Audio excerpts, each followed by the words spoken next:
नमस्कार। राज्यसभा टेलीविजन के कार्यक्रम मीडिया मंथन में आपका स्वागत है। मैं हूं उर्मिलेश।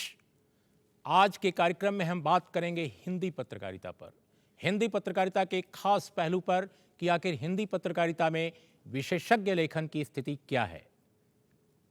इस विषय पर चर्चा करने के लिए हमारे साथ मौजूद हैं नवभारत टाइम्स के कार्यकारी संपादक रामकृपाल जी, हमारे साथ हैं बिजनेस भास्कर के आर्थिक संपादक हरवीर सिंह, हमारे साथ हैं नेशनल दुनिया के प्रधान संपादक आलोक मेहता और CSDS से जुड़े समाजशास्त्री सत्येंद्र रंजन। हम इन मेहमानों से चर्चा शुरू करेंगे और सवालों और जवाबों के बीच से सच्चाई खोजेंगे कि आखिर हिंदी पत्रकारिता में विशेषज्ञता का लेखन किस हालत में है। लेकिन चर्चा से पहले आइए देखते हैं एक छोटी सी कहानी।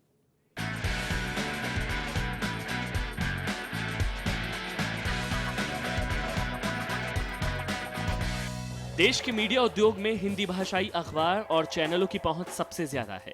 हिंदी अखबार के करोड़ों पाठक हैं। हजारों की संख्या में लोग हिंदी भाषा में पत्रकारिता कर रहे हैं। लेकिन विज्ञान, अर्थव्यवस्था और अंतर्राष्ट्रीय मसला सहित ऐसे विषयों की कुछ ठोस फहरिस्त है जहां हिंदी भाषी मीडिया में अनाड़ीपन दिखता है। ऐसा लगता है इन विषयों पर बेहतर समझदारी और सूचना रखने वाले पत्रकार इक्के दुक्के ही हैं। साफ कहें तो हिंदी मीडिया में विशेषज्ञ पत्रकारों की कमी है।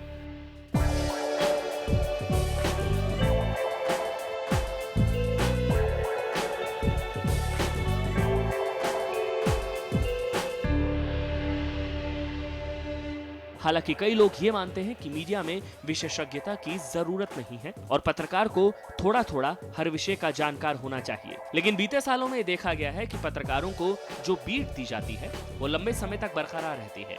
यानी आर्थिक खबर करने वाला पत्रकार दशकों तक आर्थिक मामले ही देखता है, तो फिर विषय पर जानकारी के मामले में हिंदी मीडिया कमतर क्यों है? हिंदी पत्रकार क्यों विज्ञान पर बात करते करते विज्ञान से दूर भटक जाते हैं? जिस तरह बिग बैंग मामले में हिंदी चैनलों की रिपोर्टिंग थी, उससे घबराकर कई लोगों ने आत्महत्या तक कर ली, लेकिन सिलसिला बदस्तूर जारी है। ये किस तरह की विज्ञान रिपोर्ट है? अंतर्राष्ट्रीय रिपोर्टिंग के हालात तो बेहद खराब हैं। चटपटी और अजब गजब वाली खबरों को कभी अंतर्राष्ट्रीय खबर के तौर पर पेश किया जाता है, तो कभी ग्लैमर को खेल की खबर के तौर पर। टिप्पणी और विश्लेषण करने वाले पत्रकार इन विषयों पर सतही नजरिए के साथ लोगों के बीच पेश होते हैं और इस तरह पाठकों के नजरिए को भी उसी दायरे में बांध देते हैं। हालांकि अगर अखबार और पत्रिकाएं पलटेंगे तो विशेषज्ञों की कमी नहीं दिखेगी। हिंदी में एक ही लेखक कई मामलों के विशेषज्ञ होते हैं। जिस विषय पर लेख लिखा उसी के विशेषज्ञ। दिलीप खान, राज्यसभा टीवी। रामकृपाल जी, हम बातचीत की शुरुआत आपसे करते हैं। इस वक्त अगर देखा जाए भारत के पत्रकारिता मानचित्र को, तो सर्वाधिक जो बिकने वाले अखबार हैं, जिनका सर्कुलेशन ही नहीं बल्कि जिनकी पाठक संख्या सबसे ज़्यादा है, वो भाषाई अखबार हैं और उसमें भी हिंदी अखबार। 1 करोड़ से ज़्यादा पाठकों तक पहुंचने वाले अखबारों की संख्या हमारे यहाँ काफ़ी कम से कम 2 से ज़्यादा है। और ये लगभग एक ऐसा रिकॉर्ड है जिसे पिछले 10 सालों में हिंदी पत्रकारिता ने अचीव किया है। लेकिन इसके बावजूद अगर हम देखते हैं कि हिंदी पत्रकारिता में जो विशेषज्ञता का लेखन है, एक्सपर्टाइज जिनकी है, वो संख्या पत्रकारों की बहुत कम है। क्या इससे आप सहमत हैं? निश्चित तौर पर आपकी जो रिपोर्ट भी आई थी उसमें सच्चाई है। लेकिन देखिए, एक चीज़ हम ये समझ लें कि अखबार जो मूलतः उसका है वो सूचना देने का है। सूचना के आगे उसका विश्लेषण करना और या उस पर इन डेप्थ कोई लेखन हो, वो मूलतः अखबार का काम न पहले था न अब है। पहले तो था भी, क्योंकि पहले इतने सारे संसाधन नहीं थे, सारी चीज़ें नहीं थी, स्पेशलाइज्ड मैगज़ीन बहुत कम थी या जर्नल्स बहुत कम थे। अब तो इतने सारी चीज़ें हो गई हैं। लेकिन मैं फिर भी मानता हूँ कि एक तो यह है कि उस तरह का लेख एक अलग चीज़ हो गई, उस पर बहुत डिटेल में देना, उसके पूरे डेटा के साथ, पूरे एनालिसिस के साथ आना एक अलग चीज़ है। लेकिन रोज़मर्रा की जब आप खबर कवर करते हैं, जो भी आपकी फील्ड है, जैसे क्राइम वाला, अगर क्राइम का रिपोर्टर उसको ये नहीं पता है कि गिल्टी माइंड मेंसरिया क्या होता है, आईपीसी की धाराएं कितनी है, क्या नहीं है, अगर ऐसे लोग क्राइम में हैं, निश्चित तौर पर मैं मानता हूँ हिंदी पत्रकारिता में उस तरह की समझ का अभाव है। लेकिन हमें ये भी सोचना चाहिए कि हकीकत ये है कि आज किस तरह के लोग पत्रकारिता में आ रहे हैं और उनका वेतन मान क्या है। बहुत दुख के साथ कहना पड़ रहा है कि जिसे कहीं बीपीओ में जॉब नहीं मिलता है उसके बाद वो लैंग्वेज जर्नलिज्म में आ जा रहा है। तो आप जिस स्तर के लोगों को जिस पैसे पर रखेंगे, फिर आप उससे ये उम्मीद नहीं कर सकते कि वो एक अर्थशास्त्री के बराबर, अगर वो इकोनॉमिक रिपोर्टिंग करता है तो वो एक अर्थशास्त्र का मतलब उतना विशेषज्ञ होगा जितना उसके अध्यापक रहे हैं। ऐसा नहीं है, ये दुखद है, मैं खुद मानता हूँ इस बात को।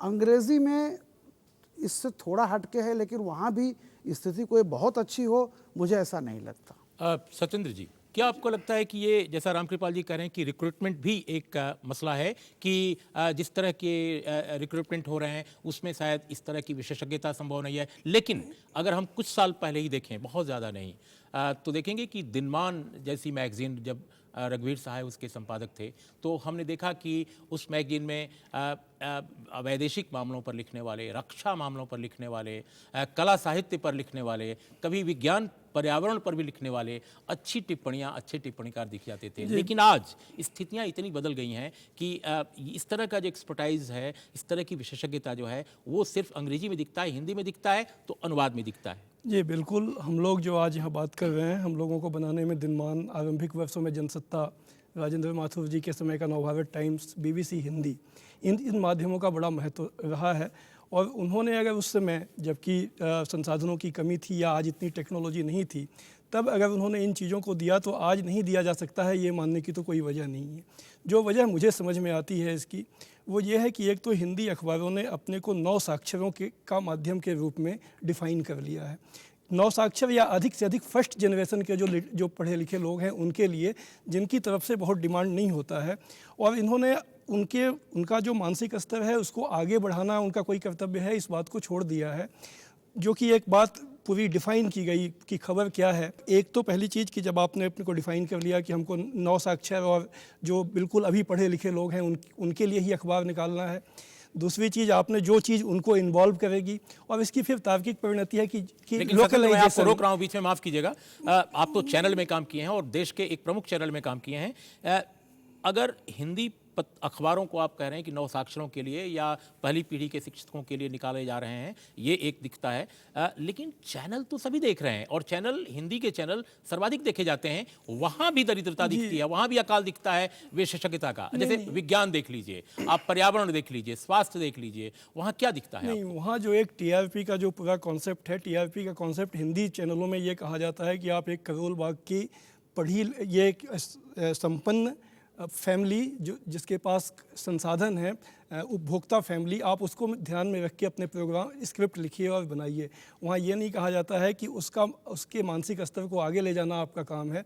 वहाँ ये कहा जाता है कि उसको जो चीज़ अच्छी लगती है वो आप दिखाएं। मैं एक चीज़ मैं जो पिछली बार रह गई, मैंने कहा कि जब वो 2 चीज़ें हो गई तो तीसरी चीज़ लोकलाइजेशन, जो कि आज एब्सर्ड लेवल पे पहुँच गया है। आप अगर बनारस में हैं तो बगल के ज़िले की आपको खबर नहीं मिलेगी, तो फ्रांस के राष्ट्रपति के चुनाव की खबर की अपेक्षा आप कैसे हरवीर जी, करेंगे? आप स्वयं एक ऐसे अखबार में हैं जो एक खास तरह का अखबार है, जो आर्थिक विषयों पर, कारोबार पर, वाणिज्य पर केंद्रित है।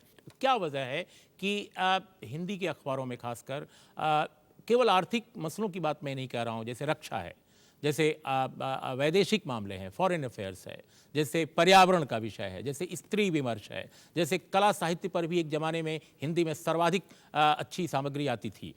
एक समय धर्मयुग, साप्ताहिक हिंदुस्तान, दिनमान, या तमाम तरह के अखबारों में भी, जनसत्ता में, बल्कि तमाम नवभारत टाइम्स में भी उसकी संडे मैगजीन हिंदुस्तान में पढ़ी जाती थी। लेकिन सब कुछ खत्म हो चला है, या बिल्कुल कगार पर है खत्म होने की। आखिर ये वजह क्या दिखती है आपको? देखिए, एक तो रामकृपाल जी ने भी कहा है कि इस बात को हम स्वीकार करना पड़ेगा हमें कि ये स्थिति बिल्कुल बनी है कि विशेषज्ञता के जो लोग हैं उनकी संख्या हिंदी में बहुत कम है, और अंग्रेजी में इससे स्थिति भिन्न है, वहाँ थोड़ी बेहतर स्थिति है, इस बात को स्वीकार करना होगा।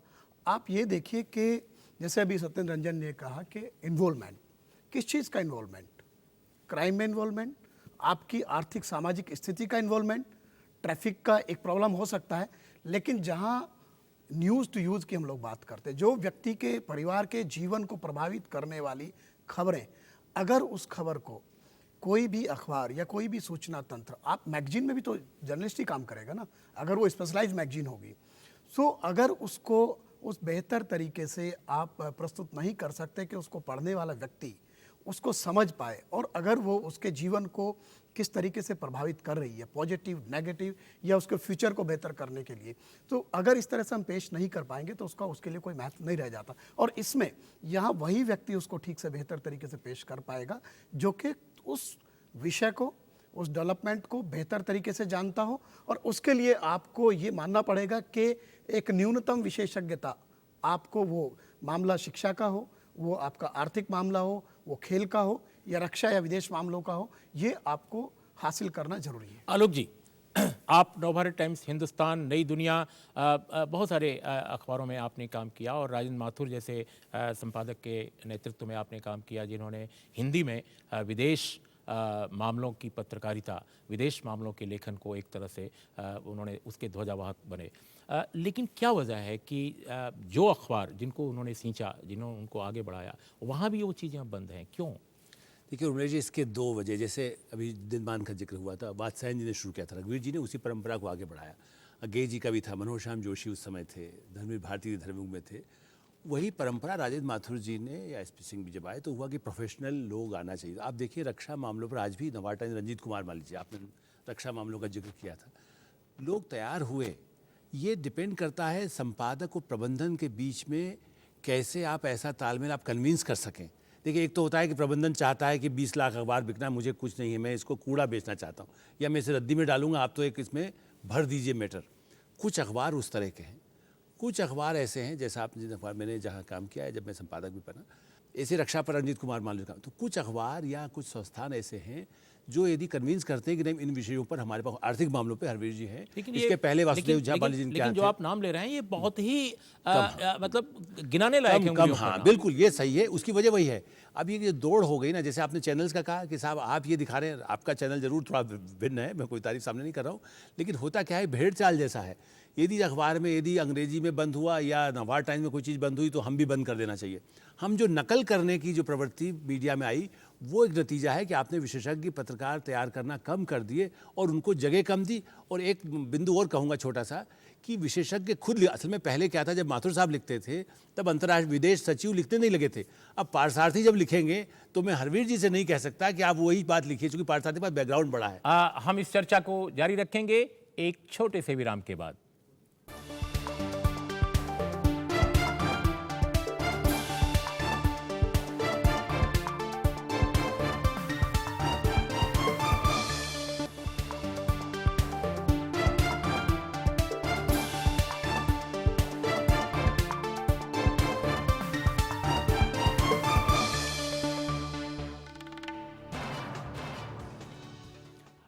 आज के जो हिंदी अखबार हैं, इसमें कोई दो राय नहीं कि उनके यहाँ भी स्वास्थ्य पर, विज्ञान पर, वैदेशिक मामलों पर छप रहा है, और काफ़ी कुछ छप रहा है। लेकिन सवाल यह है कि वो किस तरह का लेखन है और उसमें गुणवत्ता कितनी है। मैं ये जानना चाहता हूँ रामकृपाल जी कि ये बात सही है कि आपके पास जो एक ट्रेडिशन रही है, क्योंकि बड़ा अखबार है, राजेंद्र माथुर जी वहाँ रहे और एसपी सिंह रहे, लेकिन जो परंपरा एक शुरू हुई, अगर उसको देखा जाए आज, क्या बाजारवाद का दबाव है? क्या कोई ऐसा मसला है जिसकी वजह से इस तरह के विशेषज्ञता के लेखन को प्रोत्साहन नहीं मिल पा रहा है? देखिए उर्मिलेश जी, एक बात है कि सच्चाई जो है ना, truth is objective not subjective. सच्चाई वस्तु की होती है, व्यक्ति की नहीं होती। धरती गोल है तो ये सच धरती का है, गैलीलियो का नहीं है। हमें ऑब्जेक्टिव कंडीशंस में जो बदलाव हुए हैं उसे भी समझना चाहिए। हम जिस दौर की बात करते थे उस दौर में सूचना और विचार, इन दोनों के लिए माध्यम बहुत कम था। आज का क्या है कि आदमी ज़्यादा से ज़्यादा उसको इन्फॉर्मेशन चाहिए, उस पर आपकी एनालिसिस वो नहीं चाहता। वो खुद कहता है कि मुझे आप तथ्य बताएं, निष्कर्ष मैं खुद निकालूंगा।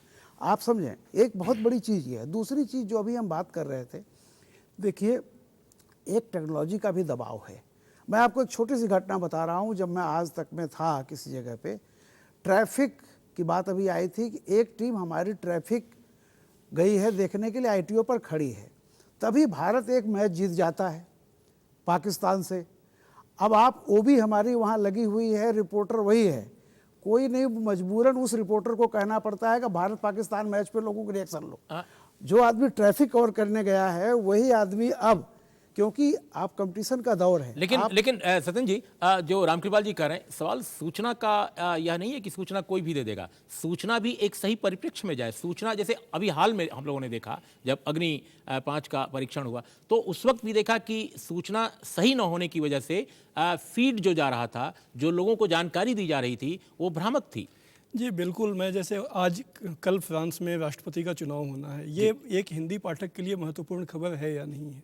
एक रूप में कहा जा सकता है नहीं है, लेकिन उसको इस रूप में देखा जा सकता है कि वहाँ पर अगर सोशलिस्ट पार्टी के कैंडिडेट की जीत होती है हालांकि, तो उससे जो पूरा यूरो जोन संकट में पड़ेगा। यूरो जोन का जो संकट है उसकी अर्थव्यवस्था से हमारी, आज प्रणब मुखर्जी ने कहा है कि हमारा रुपया इसलिए नीचे जा रहा है, तो क्या हम लोग फ्रांस के राष्ट्रपति के चुनाव को इस संदर्भ में बताने की कहीं कोई कोशिश कर रहे हिंदी में होनी चाहिए या नहीं होनी चाहिए? और आलोक जी, दूसरी बात जो सत्यन कह रहे हैं, देखिए जैसे वैदेशिक मामलों की खबरें हैं, इंटरनेशनल अफेयर्स की हैं, रक्षा की खबरें हैं, जो पहले से बने हुए पत्रकार हैं, जो पहले से जिनका विकास हुआ एक खास दौर में, उसके बाद जो नई जनरेशन आई है उसमें बिल्कुल संख्या नहीं है। क्या इसकी वजह यह तो नहीं है कि हिंदी में पठन पाठन करने वाले जो लोग हैं, इंस्टीट्यूट्स में, कॉलेजेस में, यूनिवर्सिटीज़ में, वो सब कुछ अंग्रेजी में पढ़ाई हो रही है और मूल हिंदी में पढ़ने वाले खासकर इन विषयों पर कम है, ये इसका तो असर नहीं हो रहा है?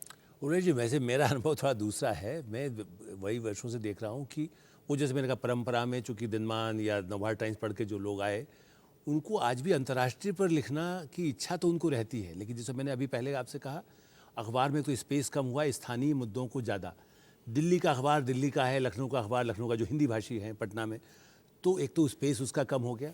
उन पर यदि खबरों की दृष्टि से आप देखें, अंतर्राष्ट्रीय, जैसे आपने ठीक कहा कि फ्रांस पर यदि लिखा जाना है तो कि स्पेस, यदि दिल्ली नगर निगम के चुनाव को जितना प्रमुखता मिलेगी फ्रांस को नहीं मिलेगी। असल में हरवीर जी, मैं एक अलग सवाल कर रहा हूं, जैसे आज का अखबार दिखाइए आप, आज के हाँ सचिन जी, मैं आ रहा हूं। देखिए जागरण जैसे आज का देखिए, मैं ये नहीं कह रहा हूं कि रोज सियाचिन पर आप छापिए, लेकिन आज अगर सियाचिन पर लेख है तो जागरण में तो वो भी एक अंग्रेजी पत्रकार का है। अब इसके अलावा आज के हिंदुस्तान में ही जो लेख छपा है काबुल को लेकर, अफगानिस्तान को लेकर, वो एक लंदन में जो काम करने वाले हैं किंग्स कॉलेज में एक अंग्रेजी के लेखक, उनका लेख है। भास्कर में जो एडिट पेज पर लेख छपा है वो रोजगार से जुड़ा हुआ है, वो रोजगार संकट का बढ़ता दायरा है, एक ऐसे लेखक का है जो इस विषय के जानकार नहीं हैं, लेकिन मूलतः हिंदी के अंग्रेजी के वो उपन्यासकार हैं, फिक्शन राइटर हैं, चेतन भगत साहब। तो कुल मिलाकर मैं कहना ये चाहता हूं कि ये मैं नहीं कह रहा हूं कि आप रोजमर्रा की जिंदगी में डे टू डे जो रिपोर्टिंग है उसको छोड़कर केवल आप विशेषज्ञ लेखन को दीजिए, लेकिन जिस दिन आपका अखबार कोई खास विषय पर लिखता है, पर्यावरण पर, स्वास्थ्य पर, विदेश पर, रक्षा पर, आप सिर्फ और सिर्फ अनुवाद परोसते हैं, और कई बार वो हिंदी पाठकों या हिंदी क्षेत्र के जो लोग हैं उनकी ज़रूरतों से अलग पर्सपेक्टिव होता है। उर्मिला जी, कार्यक्रम के शुरू में आपने कहा कि कम से कम 2 हिंदी के अखबार ऐसे हैं जिनकी पाठक संख्या 1 करोड़ से ज़्यादा है, लेकिन जब विशेषज्ञ लेखन की बात आती है तो हम लोगों को अंग्रेजी के उधार पर जाना पड़ता है। आप ये देखिए कि हमारा जितना भी विकास हुआ है पिछले कुछ वर्षों में, इकोनॉमिक ग्रोथ ज़्यादा रही है। हम लोग कहते हैं दुनिया के करीब कुछ देशों की उतनी आबादी नहीं है जितना हमारा मध्य वर्ग है, और वो सारा हिंदी भाषी का उसमें बहुत बड़ा हिस्सा है या हिंदी में जानता समझता है। अगर आप देखें किसी कंपनी को कोई विज्ञापन भी अगर लोगों तक ज़्यादा पहुँचाना है तो भले ही वो अंग्रेजी के चैनल हो, लेकिन विज्ञापन आपको हिंदी में दिखाई पड़ता है। आज अंग्रेजी के 6 बिजनेस के अखबार निकलते हैं, हिंदी का 1 बिजनेस का अखबार निकलता है। हमारा इतना बड़ा तंत्र है मीडिया का, आज अंग्रेजी के 4 बिजनेस चैनल निकल रहे हैं और हिंदी के 2 बिजनेस चैनल हैं, और उन दोनों में भी अगर आप देखें एक चैनल में कम से कम बहुत सारा अंग्रेजी का उधार होता है, या हिंदी के अखबारों में वही स्थिति है। तो सवाल है कि हम कैसे नकार दें इस बात को कि लोगों को इसकी ज़रूरत नहीं है। मैं एक छोटा सा एग्जाम्पल दूंगा हमारे अपने अखबार का, इसमें ज़्यादा बोलने की बात नहीं है। हमारे साथ 2 अंग्रेजी के अखबारों का ये तर्जुमा शुरू हुआ हिंदी के नाम पर, लेकिन पाठक को जब ओरिजिनल अखबार मिलता है, क्योंकि जो टारगेट ऑडियंस लेकर के एक लेखक जब खबर लिखे या लेख लिखे, उसके सामने एक समाज का एक समूह होता है, और जो दूसरा अंग्रेजी में लिखता है उसका ऑडियंस दूसरा होता है। तो यहाँ पर इसका असर। आप कुछ कह रहे थे? मैं ये कह रहा था, मैं पिछले 3 साल से यहाँ के कई संस्थानों में पत्रकारिता का क्लास लेने जाता हूँ। जो हिंदी भाषी छात्र हैं वो पूछते हैं कि सर मैं क्या पढूं, और मेरे लिए बहुत डिफ़िकल्ट होता है बताना कि मैं उसको क्या सजेस्ट करूं कि वो क्या पढ़े, जिससे कि उसका विजन, वो एक पूरी दुनिया उसके विजन में, उसके सोच विचार के दायरे में आए। तो ये तो समस्या है कि ये नहीं है, और नहीं है क्यों नहीं है, ये विचारणीय है। और हम आलोक जी, इनकी बात से ये लगता है कि हिंदी में पाठक की कमी नहीं है, भूख बहुत है लेकिन खुराक नहीं मिल रही है। ये बात सही है कि पाठक हैं, बहुत बड़े पैमाने पर लोग अंतर्राष्ट्रीय मामलों पर पढ़ना चाहते हैं, आर्थिक मामलों पर पढ़ना चाहते हैं। मतलब सारे चैनल आने के बावजूद लोगों की इच्छा पढ़ने की है, और उसमें डिपेंड करता है, जैसा मैंने शुरू में भी कहा, हम उसको उसी पर लाएंगे कि ये संपादक और प्रबंधन को इस बारे में ज़रूर सोचना चाहिए कि आप यदि एक पूरा सर्वांगी, जिसको कहते हैं संपूर्ण अखबार आप देना चाहते हैं, जब हम अंग्रेजी का मुकाबला करना चाहते हैं, हमारे यहाँ उस तरह के विशेषज्ञ पत्रकार होना चाहिए, हर क्षेत्र के होना चाहिए, रक्षा मामलों के होना चाहिए, अंतर्राष्ट्रीय मामलों के होना चाहिए, चाहे वो छोटी खबर हो आप, लेकिन उसके बाद भी या लेख ऐसा हो जिसमें अच्छा गहन अध्ययन करके किया गया हो, उसकी गुंजाइश अभी भी है। और मुझे लगता है कि कई ऐसे अखबार जो संसाधन जिनके पास अच्छे हैं वो ये काम कर सकते हैं, जो कम हो रहा है, और लोगों को भी ये कोशिश करना चाहिए कि उस पर ज़्यादा मेहनत करें। अब तो ये है कि इंटरनेट वगैरह की सुविधा होने के बाद ज़्यादा उसका संदर्भ सामग्री मिल सकती है, और आपको लोग, जैसे गे जी या राजेंद्र माथुर ने लोग तैयार किए, ये सोचना कि नहीं चेतन भगत ही अच्छा लिखेंगे, चेतन भगत अच्छा लिखते हैं, लेकिन आपके अपने पत्रकार भी उस श्रेणी में समाज के बारे में, आर्थिक मामलों के बारे में अच्छा लिख सकते हैं, तो उनको यदि लगातार आप छापेंगे तो उसका पाठक बनता है, और ये सिद्ध हुआ है। रामकृपाल जी, क्या आपको लगता है कहीं ना कहीं कोई कुंठा है हिंदी के अखबारों बिल्कुल के बिल्कुल शेष प्रतिष्ठा? मैं जो शब्द आप कह रहे हैं मैं उसी पर आ रहा था। देखिए, एक होता है कि अगर संस्कृत में कोई चीज़ दिखाई पड़ रही है तो आदमी वो संस्कृत न जानते हुए भी हाथ जोड़ के खड़ा हो जाता है कि शायद कोई प्रवचन हो रहा हो। ऐसे ही क्या है कि बड़े बड़े नाम, पुराने नाम, अंग्रेज़ी के नाम और तमाम तरह के जो हम लोगों की एक छापने की प्रवृत्ति है, जो कि मैं नहीं कहता कि वो है, जड़ों से कटे हुए हैं। हम धरती के ऊपर क्या क्या है ये तो विज्ञान ने जान लिया, कहाँ तक वायुमंडल है, कितने तारे हैं, कितने सितारे हैं, लेकिन धरती के अंदर कितने जीव हैं और धरती के अंदर और क्या क्या है, आज तक इंसान विज्ञान नहीं समझ पाया। हमें हिंदी की जो धरती है उसके भीतर क्यों नहीं, गन्ने की बात जब आती है, इतनी सारी चीज़ें। अभी एक बहुत अच्छी बात इन्होंने उठाई कि फ्रांस वाला, जैसे कल इलेक्शन है वहाँ का, हम लोग 3 दिनों से इस बात पे मंथन कर रहे हो, मैं लगातार इसको छाप भी रहा हूँ। आप देखिए, दूसरी बात यह है कि हम बड़ी बड़ी बातें करते हैं। एक कहा जाता है कि घर की बहू, क्यों घर की बहू भाई, बहू का घर क्यों नहीं? ये हमने डिबेट शुरू की।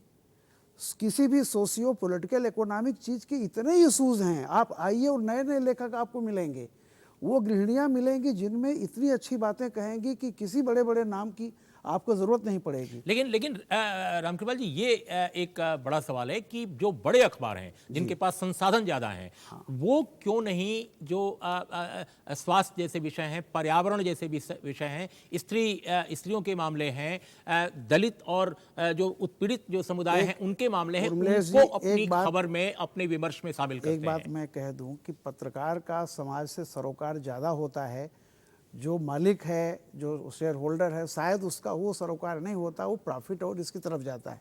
हम आप जहाँ तक संपादक और पत्रकार की बात करते हैं, हम लोगों को जितनी एक आज़ादी मिली हुई है जिस दायरे में, उस दायरे में कहीं हम पर यह नहीं है कि आप इस तरह के विषय को नहीं उठा सकते या नए लेखकों से पन्ना नहीं भर सकते। जो अंग्रेज़ी वाली बात चल रही है कि अंग्रेज़ी का हम तर्जुमा करेंगे, वही छापेंगे, हम ये नहीं कह रहे हैं कि आप एकदम उसको ख़त्म कर देंगे, लेकिन उससे बचा जा सकता है बशर्ते कि आप अपने अंदर का, हिंदी की जो धरती है उसके अंदर का विकल्प लाइए। बहुत सारे अच्छे लेखक पढ़े हुए हैं, बहुत सारे अच्छे विषयों पर जानने वाले हैं, उनको लाइए, उनको छापिए। सत्येंद्र, लेकिन देखा यह जा रहा है कि जो मुख्य धारा का जो पत्रकारिता हिंदी में हो रही है, उसमें जो थॉट प्रोवोकिंग, विचारोत्तेजक जो विमर्श है वो गायब है, लगभग गायब है। मैं ये नहीं कह रहा हूँ कि नहीं हो रहा है, लेकिन गायब है। स्वास्थ्य पर या पर्यावरण पर, विज्ञान पर या वैदेशिक मामलों पर, इवन रक्षा के मामलों पर, आर्थिक मामलों पर भी बेहतर जो काम छोटी पत्रिकाएं कर रही हैं, ब्लॉग्स कर रहे हैं और बहुत सारी चीज़ें न्यू मीडिया के थ्रू आ रही हैं। तो इसका मतलब लोगों की कमी नहीं है, लिखने वालों की, कहीं ना कहीं उनको फोरम नहीं मिल रहा है। न लिखने वालों की कमी है, न पढ़ने वालों की कमी है। बात सिर्फ यही है कि जो पॉलिसी मेकर्स हैं, चूँकि एडवर्टाइजर्स गाइड करते हैं कंटेंट को, तो एडवर्टाइजर्स जहां बात पहुंचाना चाहते हैं वो पहुंचाना चाहते हैं जिनको हम आप जो समृद्ध लोग हैं जिनकी अपनी टेस्ट जो अपर मिडिल क्लास का है, जो एक जैसे जैसे ऊपर जितना बढ़ाया जाए उतना ज़्यादा आप विज्ञापन और महंगे विज्ञापन ले सकते हैं, क्योंकि कंटेंट एडवर्टाइजर डिक्टेट करते हैं, चाहे टेलीविज़न हो या अखबार। इसलिए ये सारी समस्या जो डंपिंग डाउन का जो पूरा प्रोसेस है ये बढ़ता जा रहा है। लेकिन ये सब कुछ केवल हिंदी के साथ क्यों हो रहा है? खासकर हिंदी इसलिए कि एक बड़ी भाषा है इस देश की, करोड़ों लोग इस जुबान को बोलते हैं, इसका एक समृद्ध साहित्य, इसकी एक समृद्ध विरासत है पत्रकारिता में भी। तो आखिर कहाँ टूट गई है वो डोर? इस डोर को समझने की ज़रूरत है, टूटी डोर को, और जोड़ने की ज़रूरत है, जिससे हिंदी पत्रकारिता में स्पेशलाइज्ड और खासकर जो विशेषज्ञता का लेखन है उसको एक नई जमीन दी जा सके और विचारोत्तेजक बहस, सूचना, ज्ञान, इसका विस्तार किया जा सके। आप सभी चारों मेहमानों का इस बहस में आज शामिल होने के लिए बहुत बहुत धन्यवाद।